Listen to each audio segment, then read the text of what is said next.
I'm pregnant and it's your baby. Get out! You have until 5 a.m. to make a decision. I love you so much, Zara, but I can't put everything on the line for you. The pregnancy test sat on the bathroom counter like a bomb waiting to explode. Zara Menthenbu stared at the two pink lines, hands trembling. At 51 years old, she was 8 years past menopause. Pregnancy at this age was impossible. Except it wasn't... Wait, pregnant at 51? After menopause? God, she whispered to her fractured reflection. What had he done to me? But she knew. She'd conceived on Christmas Day, 1 month ago. Kang Min-Jun, her employer, had slept with her, the cold Korean Mafia boss who'd treated her like dirt for 3 years. Until that one drunken night. Why do you stay? He'd slurred at 2 a.m. I treat you like nothing. Because I have nowhere else to go, sir. You're still here. Everyone leaves, but you're still here. Then he had his hands in her hair. His mouth brushed over hers and his body pressed her into sheets she'd washed 1,000 times but never slept in. Now she carried his child, his impossible child. Her phone rang. It was Naledi, her sister. Zara? It's 3 a.m. there. Why are you calling at this time? I'm pregnant. A deafening silence followed. That's not funny. I've done 5 tests and they're all positive. You went through menopause at 43. You can't possibly be pregnant. The doctor called it a medical miracle, 1 in 10 million. I took in on Christmas night. Who's the father? She closed her eyes and saw Min-Jun's face above hers. Don't leave. Please don't leave. My employer, the Korean man, the one who treats you like dirt. Yes. Does he know? Not yet. Comment tell him if you think she should tell him, or run if she should disappear. Are you going to tell him? Zara stared at her reflection, dark-skinned, marked with years of hard work. In Min-Jun's world she was nothing, she was invisible, but now she carried his child. He has a right to know. Rights? He used you, Zara. It wasn't like that. She remembered him holding her afterward, body shaking with grief. She'd stroked his hair until he fell asleep, then slipped away before dawn. She'd thought maybe he liked her. Don't be stupid. I have to go. She hung up before the tears could start. Tomorrow she would get DNA proof, then face Kang Min-Jun one more time. The memory of that morning after still burned. Get up. He'd said in a cold, vicious voice. Last night was a mistake. A disgusting, drunken mistake. His eyes were ice. I can't believe I slept with someone like you. Someone like you, like she was dirty and less than him. You took advantage of me when I was vulnerable. Hold up. He said she took advantage? Comment liar if you're as angry as we are. Zara had stood, dignity holding her spine straight. You're a coward. Excuse me? You felt something real and it terrifies you. So you'll pretend I forced myself on you? His jaw clenched. Something flickered. Shame, maybe. Then it was gone. You're fired. I'll give you 6 months severance. Consider it compensation for this unfortunate incident. She'd wanted to scream.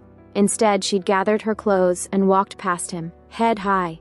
In the hallway, she muttered, "One day you'll realize what you threw away." He hadn't responded. She'd left and hadn't seen him since, until now, until this impossible pregnancy forced her hand. Zara lay on her narrow bed, hand on her still flat stomach. Inside, a life that shouldn't exist was growing. You and me against the world, she whispered. But tomorrow she would walk into his world one more time, and nothing would ever be the same. 3 weeks later, Zara stood outside Min-Jun's glass tower with DNA test results clutched in shaking hands. 99.9% probability of paternity, the ultimate scientific proof that she needed to prove her case.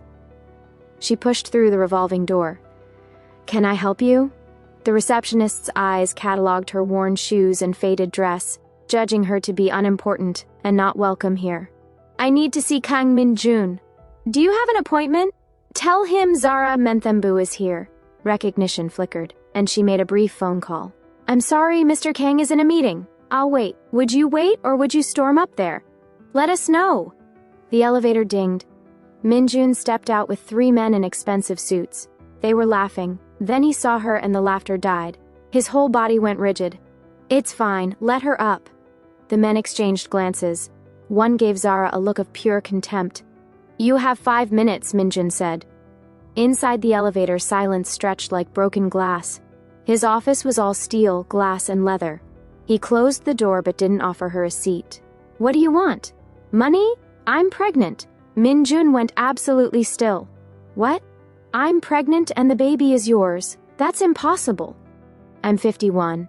I had menopause 8 years ago. She pulled out the medical report. This pregnancy is a 1 in 10 million chance. It happened on Christmas night. He didn't take the paper. You're lying. Why would I lie? Money, obviously.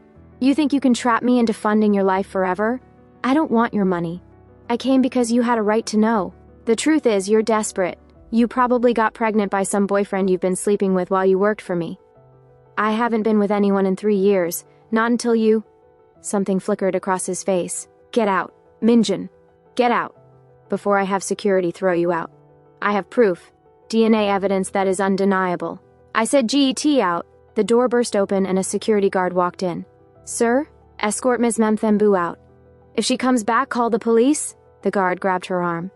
I don't want anything from you, she shouted as he dragged her. I just wanted you to know you have a child. Min-Jun's face showed nothing. It's your child.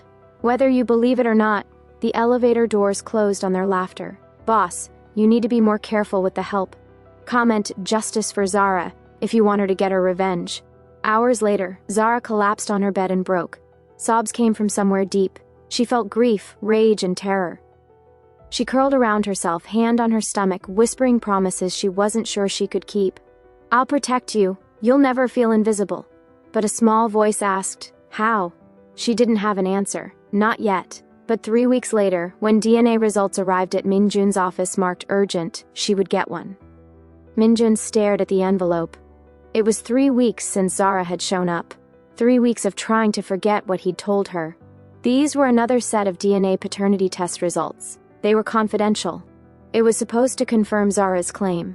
His hands were steady as he opened it. It bore the same dreadful message. Probability of paternity, 99.9%. Min-Jun's breath stopped. An ultrasound image was attached to the test result. He stared at it, frowning. He was looking at something small and curled and unmistakably human. That was his child. The room spun. His door opened. Lee Sang-jin stepped in. Boss. He stopped. What's wrong? Nothing. Min-Jun shoved the papers into a drawer. He was too slow. Sang-jin was already moving. What's that? Min-Jun grabbed his wrist hard and they stared at each other. It's personal. Sang-jin was piecing it together. You actually did it. You knocked up the African maid. He laughed. Does she want money? We can make her disappear if you want. No. No one touches her. Sang-jin's smile faded. This will destroy you. The second people find out you had a bastard with some poor black woman who cleaned your toilets, do you have any idea what that kind of news will do to your reputation? Find Zara Memthembu and bring her to me. Boss. Now. After he left, Min-Jun felt the full weight of what he'd done. He'd called her a liar and had her thrown out, and she'd been telling the truth. His phone buzzed. An unknown number sent a text. St. Mary's Hospital tomorrow, 2 p.m. prenatal appointment. If you care at all, you'll be there. Min-Jun closed his eyes. The ultrasound haunted him. His mother had abandoned him at 6 and he'd sworn he'd never do that to a child. Finally, he typed back, I'll be there. It was delivered and read, but she didn't respond. Will he actually show up? Comment yes or no? The hospital smelled like antiseptic and fear. At 2:05, Zara walked in. She looked thinner and tired. She had shadows under her eyes. Beautiful, he thought. Zara Memthembu, I have a 2 p.m. appointment. Is Dad joining us? The nurse asked. Dad, it sounded alien to her. Yes, he's joining us, he answered for her. Zara moved to the opposite side of the waiting room. Min-Jun crossed to her anyway. Zara, I'm sorry. She didn't look at him. For which part? Calling me a liar or having security throw me out? All of it. I was scared. You were scared? I'm 51, pregnant with a miracle baby, working 2 jobs I can't afford, facing single motherhood, because the father called me a con artist. No, I'm the one who should have been scared. People stared. You're right. I'm sorry. Ms. Membu? A nurse appeared. We're ready. Zara stood. Min-Jun hesitated. You can wait here, Zara said. I want to come with you. I don't care what you want. Wait here. She disappeared. 20 minutes later, she emerged, her face wet with tears. What's wrong? Is the baby okay? The baby's fine. Perfectly healthy. Then why are you crying? Because I'm scared, Min-Jun. I'm terrified and alone. He reached for her hand. You're not alone. Yes, I am. You don't want this baby. You're here out of obligation. Zara, I need to go. Wait, let me help. Move in with me. Wait, what? Comment move in or don't do it, she stared. What? Not as anything romantic, just as the mother of my child. You'll have the best doctors and you won't have to work. I don't need your charity. It's my responsibility. I'm not a good man, but I won't abandon my child. My mother did that, and I refuse to continue that cycle. Something shifted in her expression. We'll have separate spaces and separate lives. This arrangement is for the baby only. Of course. And Min-Jun? If you ever treat me the way you did that morning, if you make me feel dirty or less than, I will leave. And you'll never see this child. The threat was real. I won't. I swear. She studied his face. Finally, she nodded. You have one chance. 3 weeks into living together, at 2 a.m., Zara woke to cramping. It felt sharp and wrong. She made it halfway to the bathroom before her legs gave out. Min-Jun! Her door burst open. Min-Jun ran in pajama pants, hair wild and eyes wide with fear. The baby. Something's wrong. His face went white. He scooped her up gently despite his panic and carried her toward the elevator. Hold on, just hold on. The drive was a blur. His hand gripping hers, his voice steady, breathe, just breathe. They ended up in the emergency room where they got the warning. Family only. I'm the father, please. The nurse looked at Zara, silently asking for her approval. She nodded. The baby is perfectly healthy, the doctor said. The pain you experienced was just Braxton Hicks, also known as practice contractions. Your body's adjusting. Relief hit Zara so hard she started crying. Min-Jun's hand tightened. His eyes were wet too. Thank God. After the doctor left, they sat in silence, still holding hands. I thought I was losing her, Zara said. Her? You know it's a girl. I feel it. He was quiet. Then when you called my name, I've never been that scared. Nothing compared to thinking I might lose her. Or you, Min-Jun. You were right. I didn't want this baby. But in that ambulance, all I could think was please, not them.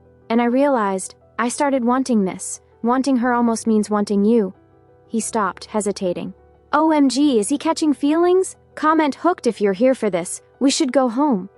Something had shifted. The wall had cracked. After that night, Min-Jun came home earlier. He'd linger in the kitchen, ask how she felt, and slowly conversation stretched longer. What are you making? Umgosho. It's a traditional Xhosa dish. You wouldn't like it. Can I try? She served him a bowl. It's good, really good. It reminds me of my grandmother. I didn't know that. You don't know much about me. I don't know much about you either. She was 4 months pregnant and lonely. What do you want to know? They talked until midnight.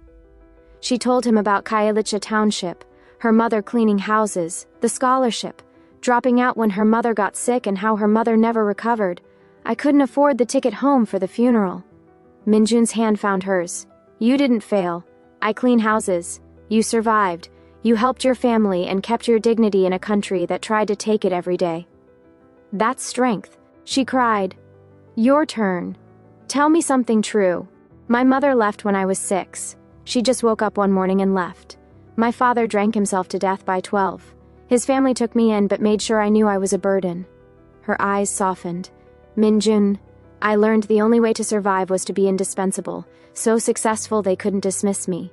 I clawed my way up until I had money and power. He looked at her. And then you came, and suddenly all that meant nothing because the first had still hurt you and made you invisible. I realized I'd become what I hated. I see you now, he whispered. I'm starting to care. More than I should. She should have pulled away. Instead, she muttered, me too. She hesitated, then asked, Does it bother you that I'm older than you and I could even be your mother if I'd given birth early? He smiled slowly. At first, yes. His eyes settled on her, drawing her in. But after getting to know you, I've realized that age is just a number. What matters is how we feel about each other. What matters is the heart and what it wants. So no, your age doesn't matter to me. You're still beautiful and sweet and stunning. Zara grinned, almost blushing. You know how they say good wine gets better with age. I think they were talking about you. Did he just say that? Comment smooth if you're melting right now. At month 7, Min-Jun planned a baby shower. Zara stood in his penthouse, transformed with soft lights and flowers, and felt like she belonged. At 6 p.m., guests filled the space. One older Korean woman cornered her. People will talk about the age difference and the cultural differences. Let them talk. We're happy. Min-Jun appeared. Mrs. Park, you've met my partner. Partner? Fiancé, actually. I'm proposing tonight, after she left. Zara turned. Fiancé? He grinned. I haven't asked yet, but... He patted his pocket. I was hoping you'd say yes. Tears filled her eyes.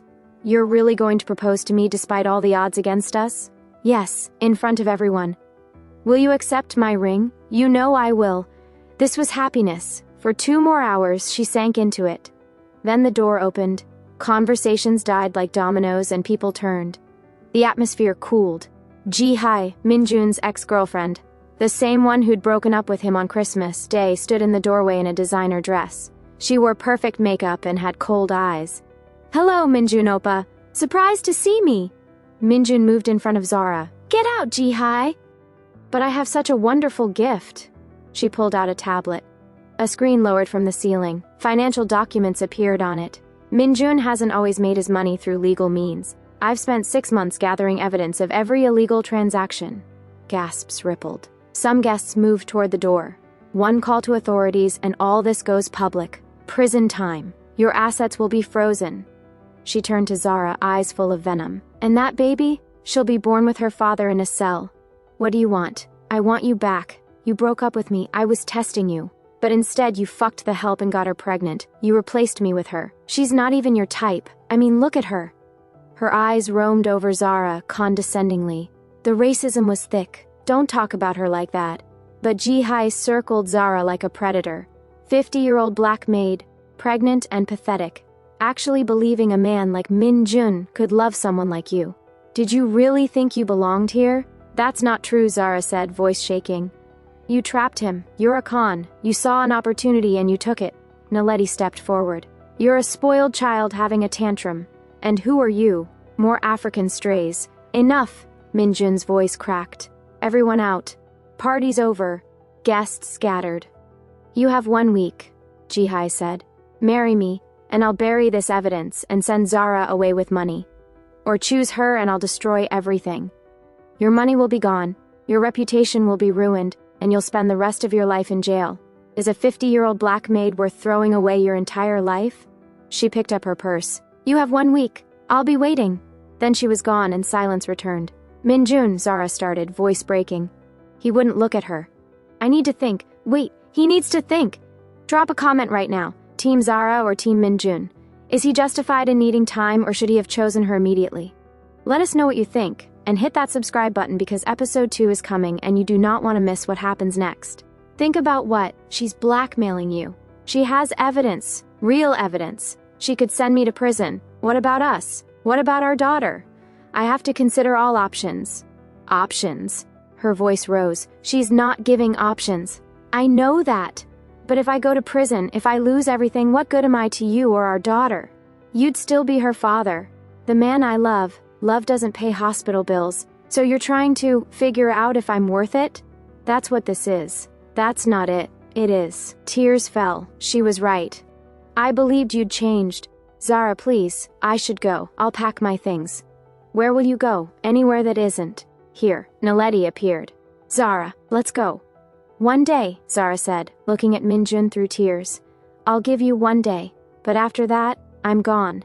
And I'm taking our daughter somewhere you'll never find us. She didn't wait for an answer. She just walked toward the bedroom.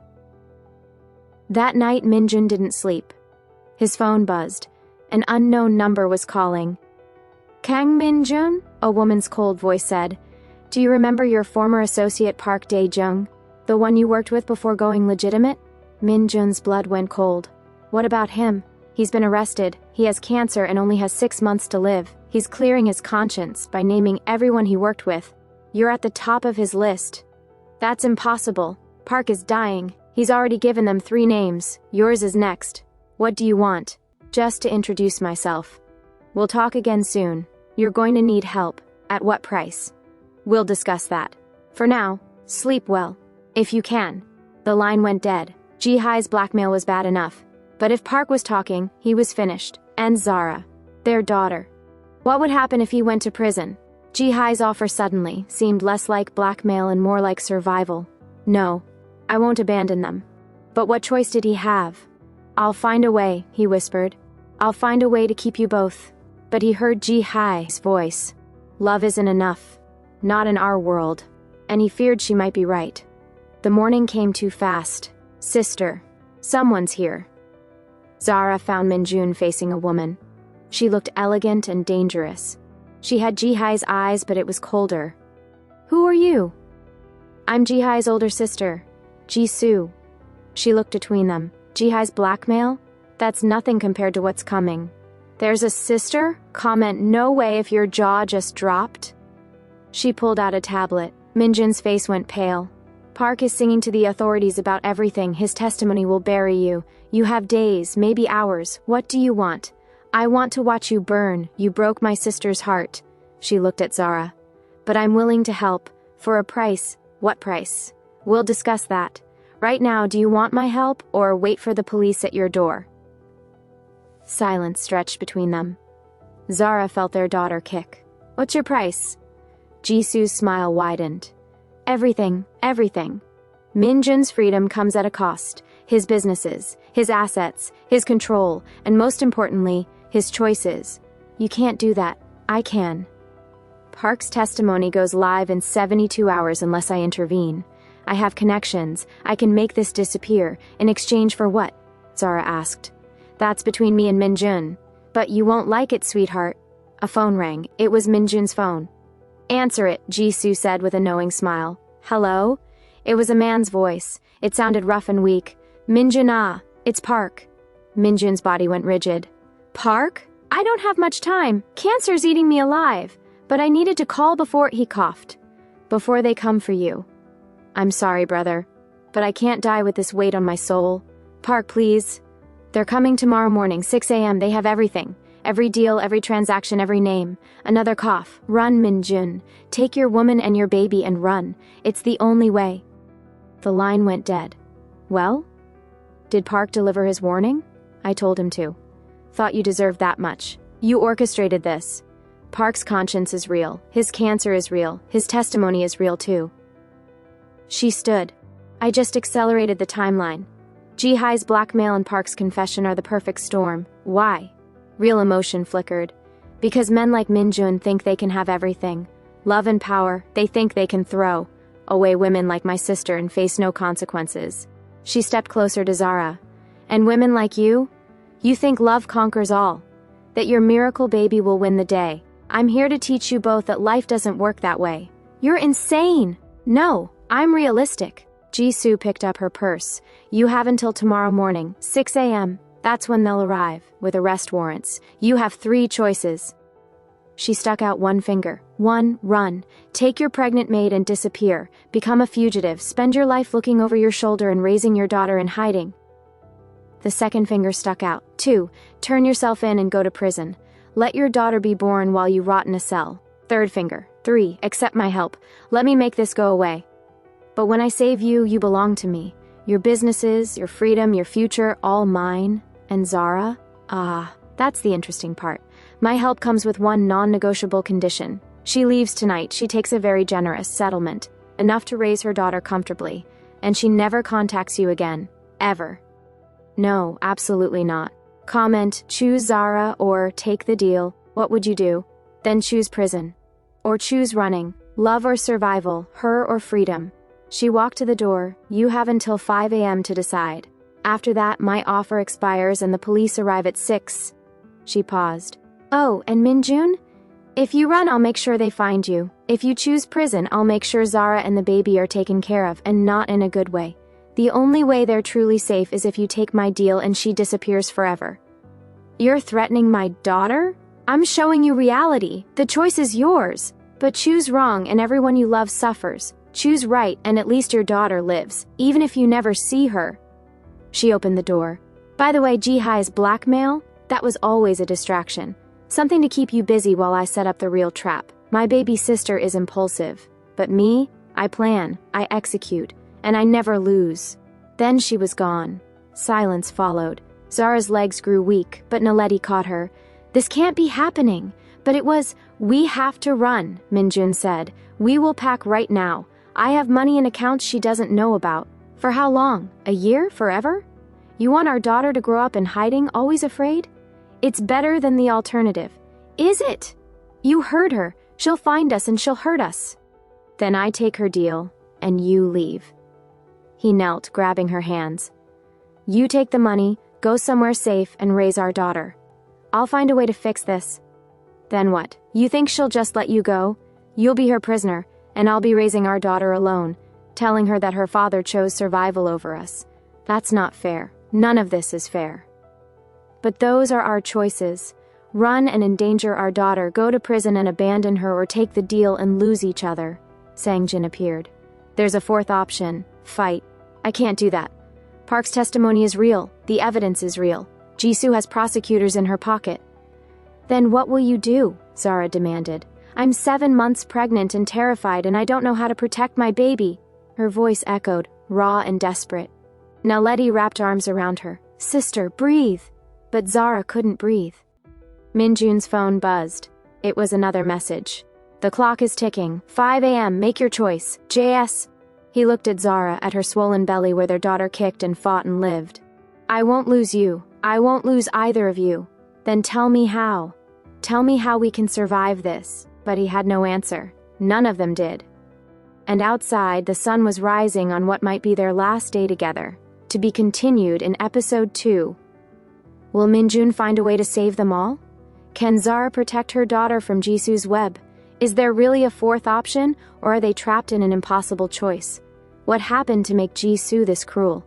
And who will Min-Jun become if he accepts her deal? The clock is ticking, the police are coming, and someone is going to lose everything. Subscribe now. Episode 2 drops soon, and you need to see what happens when 5 a.m. arrives. Comment below, what would you do? Run, surrender, take the deal, or fight? Where are you watching from? Seoul, New York City, London? How's the weather there today? Team Zara or Team Min-Jun? And most importantly, do you think their love can actually survive this? Because we're about to find out. Hit that like button if this story has you hooked. Share it if you need someone else to enjoy it with you.